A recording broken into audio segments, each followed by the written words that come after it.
record to this point. Okay. Hello, hello. You are welcome.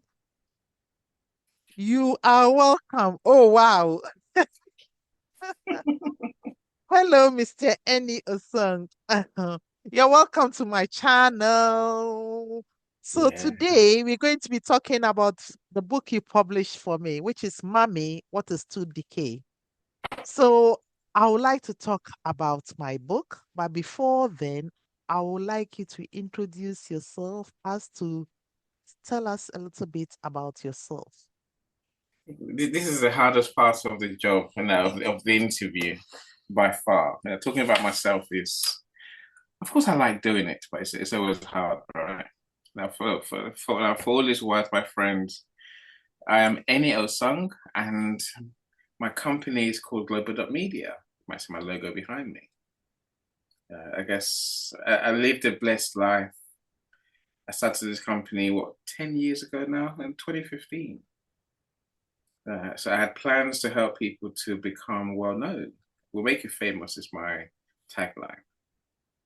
So I started to, most things by getting my friends well known. I might go back a step and say that I realized when I was online in 2000, 25 years ago, I tell you how time flies, how time flies, right? So I was online in 2000 when the internet was very, very young. And I think there was 5,000 websites in the UK online. So most of us website owners knew each other. So I said most of us, I was working for a small company, a small startup in Kilburn at the time. That's my first job after uni. I suddenly found this internet thing. Now, so being part of the early days, I think I had time to dream, to think, to plan, right? So my dream was this internet thing was going to make the world a fairer place. It's going to create a platform where, whether you're in back end of Kenya, Nigeria, anywhere else in the world, you can compete with everyone else. If you made a great product or provide a great service, the world can know about it through the internet. So that was my vision. That was what I thought was going to happen. So then, I left that internet company. I haven't spent, say, 3 years or so doing content for businesses and also creating management development programs. See, the problem is that I want to go and run a charity. I built the website, the internet, the websites, the database, we became more IT based in the time I was on charity. See, whenever I looked at the internet, I saw it wasn't going the way I thought. Eventually, essentially, the small man was being wiped out by the internet because the big companies were still getting all the business. Think of how the world works, really, how the internet works, right? So let's say I'm looking for a pair of shoes. Okay, I said I got many options. I can go to my high street and see the shoe shop. I probably will go to my high street and see the shoe shop, see what's there, right? And then I'll look online. And I'll probably find a few websites, some little ones. And I might think, okay, I might have some big ones like Clark's shoes, and they do shoes, right? I'm saying that's just a brand. So when we do when you see how it really works, do you buy from a local shop? No, because you think, I got more options online. There's more options and more choices, right? So let me go and look online. And you find the small shops online. Some of them are even advertising on the platform, on Google or Facebook, wherever, right? So you click on the ads. You go along and you think, I don't really know them. I like the shoes. Of course I like the shoes, right? I don't really know them. So I won't buy it from here. And then you say, now you've cost that small business money because you click on the ad, by the way, pay-per-click. So now you go to Clark's Shoes, who actually do shoes. And you're like, I like their shoes. But it's Clark's. They're very expensive. Right? And then you say, I know where I'm going to go. I'm going to go to Amazon because Amazon has shoes. They have got everything, right? Guess where you buy the shoes from? Amazon. We all do. So this happens in every niche, every sector, right? The big boys they've been making their money all the time. I'm like, this can't be fair. And of course I got friends who do things, the electrician, the plumber, the people who help us live really, right? The mechanic. And you think, if they had been locked out of making money by this silly system that seemed to have happened, something's gone wrong. So eventually, in my kids' charity, one of the kids I worked with, a Ugandan girl. Now I think that I knew this girl from 11. So by the time she was 18, she started a dropshipping business. Dropshipping basically means you have a website and then you get products from different people and you sell them. So that was one way she tried to make money. And so that business didn't sell anything. It's hard to understand why. They had good products, name brand, but like I said, I just told you the internet didn't work because essentially it was broken. They're rigged in favor of the big brand. They come to a website, they look, they click, and they just won't buy. They go to Amazon. It's like, damn, annoying, right? So if one day she made a pair of Oxford shoes for women.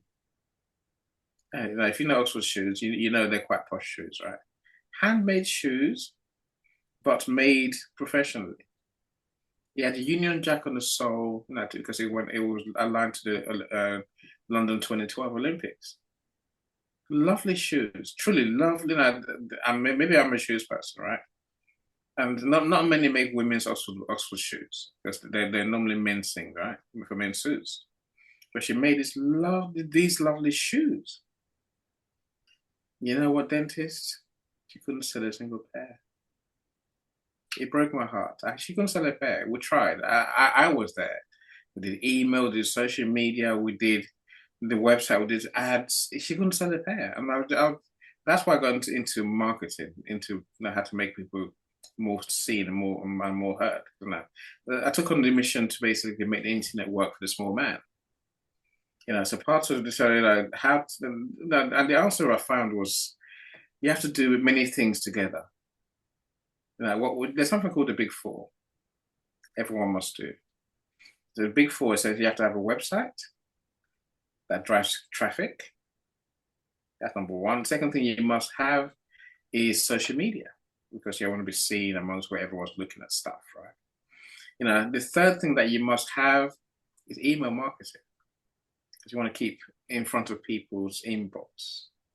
And if you have an email list of people who know you, like, and trust you, then you can sell something. Then you can sell, right? The fourth thing that you must have is ads. You need to keep being seen by more and more people. Here's the problem. The small man these people I just mentioned, the small shop, the electrician, the gas man, my friend who made his shoes, they can't afford any of those things for long enough, let alone all of those things. Guess who affords all these things, dentists? The big boys, the big brands. They spend all their money on marketing, but they dominate the markets, right? They're not stealing, they're just winning every niche because they're better known, they attract more people, drive more traffic, have bigger email lists. Damn, it's unfair. So Annie's in a, what do I do now? I want to save the world from this internet problem. So I figured, okay, I found LinkedIn. Yay. Truly, that's the best thing I've ever found in the world. LinkedIn. So a lot of people are using LinkedIn as a job platform. Yeah. You go to LinkedIn if you want a job because they got loads of jobs, recruiters there, blah, blah, blah. I never saw it as that. I saw straight through and I thought, okay, there's this place called LinkedIn where there's loads of people and every one of them is in business. Plus, you know who they are. LinkedIn has this remarkable thing where everyone on there is a person. That's why LinkedIn makes you use your name and use your picture. Everyone's a person. And more than that, you know where they live, where they work, which sector they work in, you know their job title. Mm. Even their postcode. Mm. So I figured if I can connect my friends with their buyers, Mm-hmm. they want to do now. Can they do business? Yes, they can. So my initial business was essentially connecting what I call search and connect, search and connect on LinkedIn. I connected the builder with the construction company. I say, I was doing hundreds of 1,200 connection requests a month, 300 a week per client. It was it's industrial scale. I had a team that just literally sent connection requests and then DMs. So when those who connect with us to send a DM, say, here's what we do. Is there anything? Can we talk? Is there anything that we can do together? So that was my business. That worked for so many years. Now my friends made money. If I can get you 5 to 10 hot leads every month, and if you can sell to 3 or 4 of them, that's real money, right? Yeah. And they will pay me peanuts, more for me, right? But then one day LinkedIn said, "We don't like you doing that." I'm like, "What do you mean?" They're like, "We'll never like you doing that." I'm like, "What?" I woke up one May Day, all my accounts were blocked by LinkedIn. My clients' accounts were blocked as well. Now I had a real problem. So it's like, damn, what do I do? My clients are calling me obviously in panic saying, "Amy, where's my account? What's happened?" And LinkedIn's like, "Well, verify who you are first of all." Long and short of it, because I was using tools to connect, doing that industrial scale connecting with people, LinkedIn threatened to turn the accounts off unless we stop doing that. So I was literally on my way off LinkedIn thinking, oh well. It lasted very well. It was good for a while. I thought, okay, fine.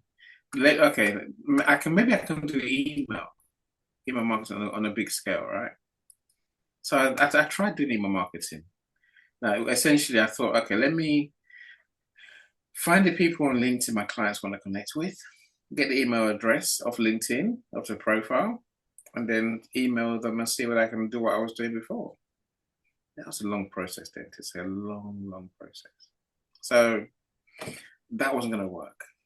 Then lucky for me, audio came in. As I was leaving LinkedIn, I was like, LinkedIn, I'm going to goodbye.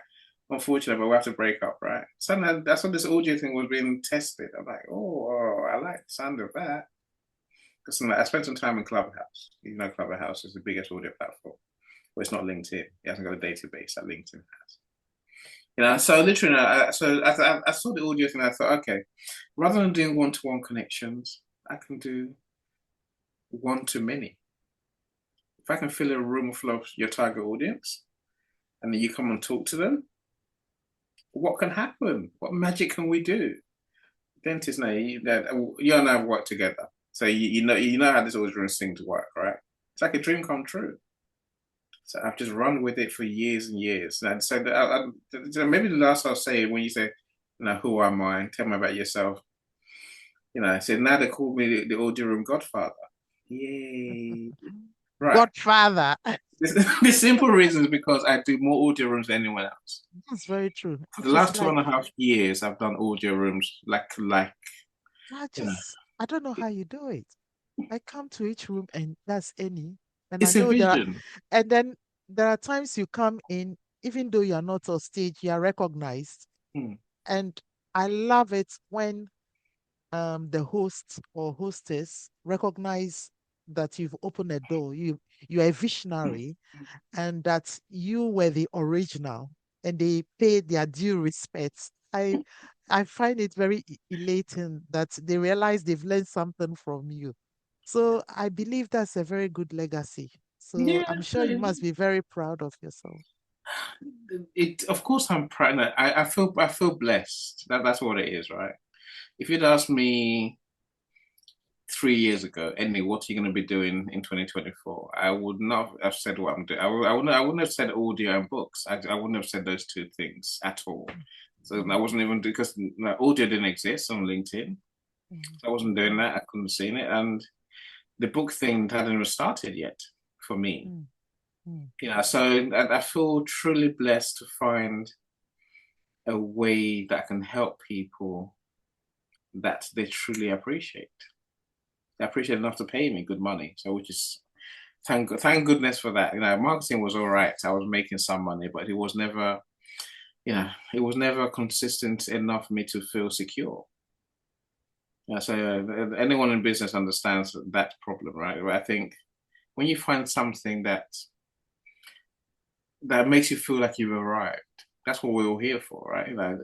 That's what I've been looking for. Yeah. Said, Look, it will come. It will come. When will I say I have arrived? No, but you've arrived in dentistry. You're a great dentist. That's one of your things. I know that's your thing, right? But I don't say that lightly, dentist. But I'm sure. I hope you know that. People call you from around the world to come and talk on their stages about dentistry around the world, right? That's what we're all aiming for. But I think as you and I are showing people, being well known, being called on, being almost mini celebrities, it's not enough. No, it's not gonna make you rich. It's yes, we still work hard every day because we have to, right? But we've got something that other people haven't got. So apart from your main thing, your dentistry thing, I think it's mainly about finding your passion, the thing that you love doing. Mm-hmm. When you find the thing you love doing, when you do it enough, eventually the world will say, "Okay, we appreciate you. We'll pay you, and we'll acknowledge you as the experts in that field." And of course, I know you do many things, dentist. Now you've done audio rooms, yes, of course you have, but you've also written your book. Yep, we're coming Right. to that. That leads to my next question. So, how did you get into publishing? I don't know. I say I don't know. I found myself working with one of my friends. A few years ago, it just made sense for us to create, a publishing and a book marketing business. So Dr. Ava Ugo Brown, I give her credit every day of the week because her part was to write the books with people. So she wrote many books for many people, and my part was to sell the books. So market the book, sell the books. And so as part of that process, there came a day when she gave me a referral, a client to work with, a client who wanted to have book marketing. Who wanted her book to become a bestseller on Amazon. And that's one of the services that I offer, the guaranteed service. So this lady came to me and said, can you make my book a bestseller? I'm like, of course I can. I'm saying, okay, where's the book? Where's the link to the book? And then suddenly she says, can you publish the book as well, please? I'm like, what the hell? What do you mean can I publish the book? And it never crossed my mind before to publish a book. So I'm always one to make the world easier for my clients. So I didn't want to say to her, go somewhere else, go somewhere else, go somewhere else. And then come back to me for the bestseller when the book is out. So I had to find a way to publish a book. I learned very quickly. Lucky for me, that first one was quite smooth. I say it was smooth. The ebook was smooth. Yes, we got a bestseller, of course we did, right? It's a guaranteed service. But then the print book, we'll publish that, and then the content page going to look better. So you see, what I see on my screen, what's the topic, and then the page numbers on the right hand side. There's dots in between. In reality, it just didn't line up. So what the hell, So then you realize publishing is a bit more involved than you think. The things can go wrong. It does go wrong. You keep on using that word, but this is Which this is going out into the world. What the hell? So if you can please limit it, or you're going to be giving me something anytime you use that word. Okay, no, it's fine. No, I'll be a bit more, more what's the word? Choose about the words I use in that sense. And all this can be edited out of the interview anyway. So don't worry about it. Okay. Anyway, look, I think from publishing that first book, I Mm-hmm. realized I could publish a book. Mm-hmm. So my client was happy, and it seemed so straightforward. So I did about 5 more books. People kept coming to me to publish the books. So I published the books, and then eventually, after my business partner and I fell out, so now it was all on me to make my clients' book dreams come true. So now I've built a different team that helps people write their books, and then I publish most of the books. Like anything in life, the more you do anything, The better you become at yeah, it. you know, Practice makes perfect. truly. In publishing, let me tell you, that's the truth. A lot of people come to know that I see a lot of people who want to be publishers. They come to me, they say, I want to publish books. I'm like, okay, you can, right? You can. You're gonna have to learn very quickly because there's things happen. People don't know why they pay publishers. I do. That's the simple reason. You can do the same thing twice for 2 different people and get 2 different results. Even for the same person, get 2 different results. For example, I had a friend of mine who published a book on Amazon, and it published beautifully. We made the book a bestseller. So it was all going swimmingly, right?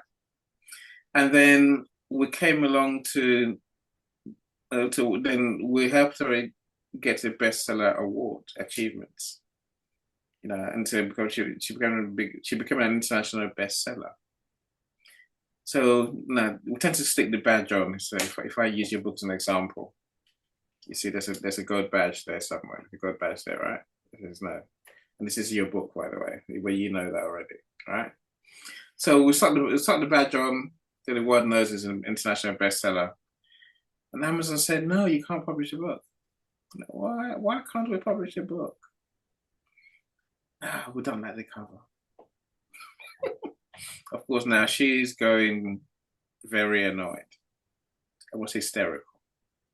Amy, I don't know what's going on. Why wouldn't they let me publish my book? They published it already. It must be the badge. I'm like, it's not the badge. The badge is fine because we have the badge on. It's on your book. You published. There's many more books. Every book I do, there's the gold badge is there because all my authors get bestsellers, right? So it's not the badge. It's something else. Then Amazon says, "Oh, the title is not clear enough. So make it bold, make it white, make it pop." Which also probably is it's a fair requirement. It's a fair guidance because the title was truly hard to see if you didn't know it was there, right? Mm. But why didn't Amazon say it on the first time?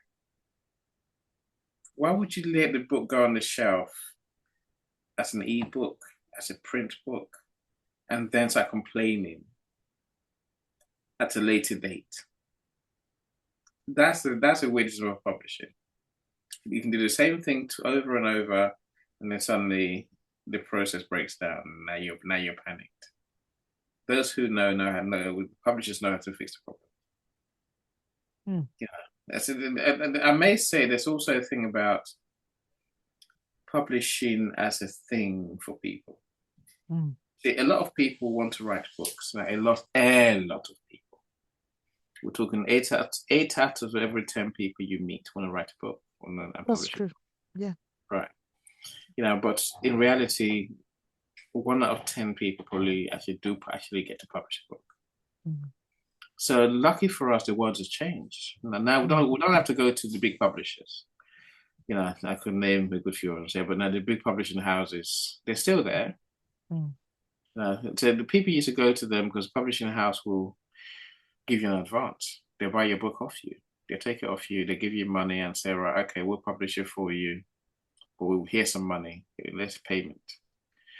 and we're gonna help you get your book to a global audience. Then the publishing houses started being very, very stringent. And it's not stringent. You have to be a celebrity for them to take your book and pay you. So it means That's true. people like you and me could not publish a book.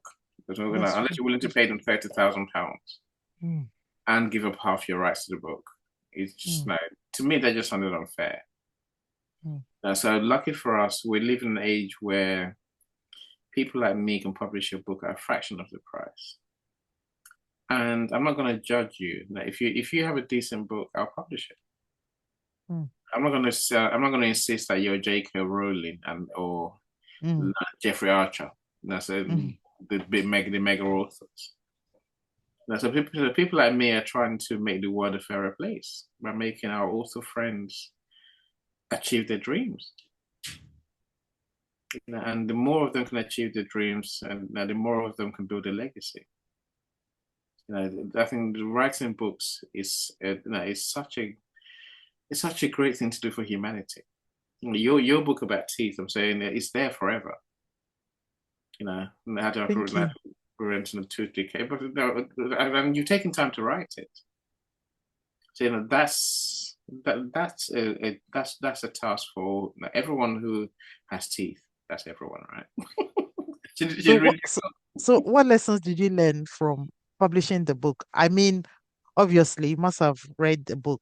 Are there any tips that's really resonated with you, or is there anything you want to say, or something, a lesson you've learned, or something new, or that you would like to share with the audience? There's many things from the book. There's many things one can say about the book. As a process, you had the book pretty figured out already. So for me, it was just going through a process of translating your vision into a book format. That's one of the joys I get. And it's always tricky. Of course, at the end, people only see the finished product, and what they don't see where you started from. They don't see where I got involved. They don't see the bits where you and I are saying, do we go with this or do we go with that? So no, for your book, your book is easy. It's easy to read. Number one. So I like the fact that there's recipes in the middle of it. that really easy to read thing, right? It's an important thing for us to truly think about. No, it's because during the Second World War, because there was rationing of sugar, and a lot of parents and families cooked from scratch. They hardly had any decay. As compared to modern times now, people just pop into a shop, fast food, sweets and everything, and it's on the rise. You can have the sweets, but limit it to meal times, because if you tell someone do not eat sweet, it's not realistic. They will still go behind your back and have it. So you can have it as long as it's in one go. If you're having any juice or acidic stuff, use a straw. Also download the food scanner app from Play Store or App Store, and your phone becomes a barcode reader. So when you go shopping, it tells you how many cubes of sugar is in the food. So, which I think is a very good thing. And knowledge is power. And I'm very passionate about dental prevention is better than cure. So, yeah. So, all I can just say is thank you very much for publishing it and making it a #1 bestseller. I'm hoping at the end of this interview, people can go into the description and get a link to Amazon to buy the book. Yeah, we'll certainly share the link there. I think your book is, it helped me to understand or learn a few lessons. Not all books need to be extra long. You don't need to write an encyclopedia every time. It's unnecessary. They say in the world of writing books and publishing, when your pen stops, you're finished. Many people will try and force some more content in. But yours is straight to the point. It gives people the information they need about teeth. It goes from baby teeth to adult teeth. Maybe the thing I haven't said is that I've suffered with teeth problems for years. You know, and when I say that you're the only dentist I trust, I do mean that. Because every time I go and see a dentist, I always feel pain. It's like, no, I don't want to feel more pain. So, your book helps me understand where my teeth should be and how this, the simple strategy, you said it just now. There's a right time to eat snacks. There's a right time to eat sugary food. There's definitely a wrong time to eat those things. There's a right way to brush your teeth, right routine to have. That all helps. See, again, my joy is that we took your book idea, your book dream, created a book, and then did audio rooms. Thank So, you. the fact that we actually sat in front of people to say, let's talk about teeth. And thank you for the launch party on LinkedIn audio. So are there any anything you want to say to us to conclude? Thank you for coming on. But Yeah. just before you go, is there any last words you'd like to share? Look, there are many books out there, and like I say, your book is one of this simple, don't say too much, say what they need to know book. So I love all my authors. If you haven't seen the book, so whether you can see it, but yeah, there you go. 𝑀𝒂𝒂𝒚 Decay. It is an amazing book. Thank you. It is a bestseller for good reason. So Thank definitely you. check that out. So there's different types of books that we can write. Yeah. So this is another one that we did a children's book. So about 𝒂𝒂𝒂𝒂, a friend of mine. 𝒂𝒂𝒂𝒂𝒂𝒂's well enough, right? So it's a children's book, and it's more about moving house. Again, it's got to go bad. So everyone's got a story in them, right? Yeah. It's about being conscientious enough to want to tell the story to help other people. That's Now, true. of course, I can't not mention my book. So now, 𝒂𝒂𝒂𝒂's got two books. There's the one about moving house, and there's one about bereavement. So granddad dying. So that's always useful. So again, there's a joy in being part of people's dreams for me.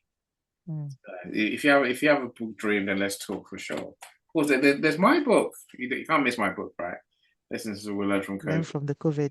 It made us resilient. If there's anything, it made us all resilient. Truly, that's again. There's 10 authors in this, and maybe this is part of my dream. When I do publishing, I get to live my dream. Because I get to make people famous. Again, there's 10 authors. I could have said I'm going to do the book myself. Yeah. Instead, I've now made 9 people, as well as myself, international best-selling authors. That's like a dream come true. That's true. Now they're more famous, they're more well-known. Every book they write, like 𝒂𝒂𝒂𝒂 is going to have written by an Amazon international bestseller. That's that. One of my friends has gone from writing a chapter in his book to writing that. We just published a book, Family Wealth Secrets. Keep an eye out for it from Dr. Roxana. Because once you write a book, you tend to write many more. That's true. And I think we do want our books to be on the shelves forever. That's true. I say that, and I say one of the ones I'm truly proud of, dentists. I'm so proud of this book, right? Say, look at the other books, and look at that, for example. See, that's a different kind of book completely, right? That's a 360-page book. It's like a dream come true. It's a real book. It's a meaty book. It's a book that libraries are looking at. Universities want to do a launch party for this book. Jay's, rules of engagement to storytelling. I love the book. I truly love the book. By who? Let me see. 𝗂𝒂𝒂𝒂𝒂, my friend. He's he's on LinkedIn. All right. Okay. So we do audio rooms, and yeah, we're gonna launch a book. Okay. But you know what? The reason I mention this because this is like a textbook. Oh wow. This book here, right, is the most expensive book I've ever seen on Amazon. Wow. That we've published. Wow. You see, every other book, Amazon will say to you, okay, start from whatever, £9.99 or £6.99, and you get £250. This one, it says start from £45. It's like, what the hell? What do you mean £45? Mm. So, this is the part. Maybe it's part of the conversation I said to you earlier. Publishers know how to fix problems, so we lower the price by less than half, Mm. to less than half by making different choices. Mm. But this is why publishers now the good ones who want to help you, they're worth their weight in gold.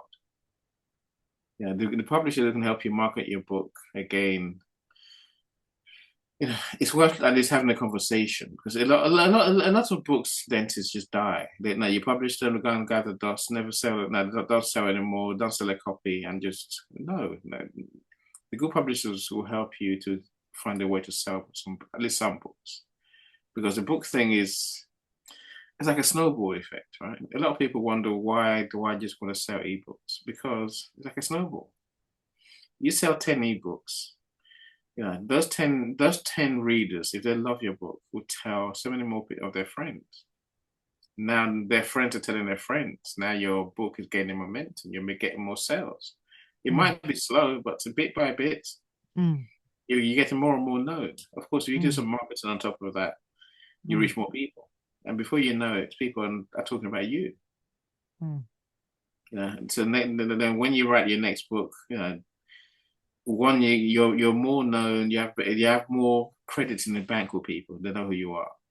But more importantly, you learn how to write better books, and also you get to learn how to be a public speaker. Where rather than getting readers one by one, you're talking to groups of people and getting paid real money. That's where the money in books really is, public speaking. Of course, you can create your business services around your books as well. This is all the things that make any. Thank you. Thank you very much. And we would like to say thank you for all those who stayed to listen. Or I hope you all enjoyed watching this. So thank you very much. Thank you. Thank you. Thank Bye, you. I very everyone. much Thank you. appreciate it. Thank you. I very much appreciate it. Very much appreciate it. So